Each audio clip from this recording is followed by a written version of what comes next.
Welcome into this video about how to use the Dubb mobile app teleprompter. Let's jump in. So if you tap this one here, this one's really good. So if you can go right up in here, find the script that you're looking for. I'm going to select, let's go this one. Here's my speed, auto scroll, just like all the other teleprompters you've seen, between 1 and 10. I'm going to choose my speed. I can test the speed by hitting the play button right here, see if I like it. And then I also can edit right here if I want to make some changes. Sometimes you're reading a script, you're like, you know what, I forgot to add something. You can click the pencil icon, make your changes, save it. And then when you hit record, you're going to let the words flow up, just like we talked about before. Now, if you find that your eyes are cheating and they're looking down, you're not keeping them up here, what you can do is use the guardrails to the right and just slide it up. So now it does not matter if you look down because there are no words down there. So you can't cheat and look down. You got to keep your eyes up here.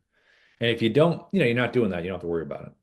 There's a little gear icon here to the left. Sorry, Android users, it's coming for Android. I don't know an exact date, but it's coming. iPhone people, you'll be happy. You can click this right here, and there's auto scroll and auto track. Auto scroll is what it's on right now for the speed, but you can switch it to auto track. If you do, then when you hit record, it's going to highlight the words as I'm reading them, like this.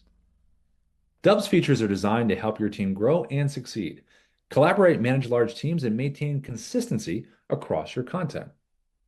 So that's called auto track, and it's right here, and you can select it just like that. When you're done with the teleprompter, just tap the X and it's closed. Thanks for watching this video. We will see you at the next one.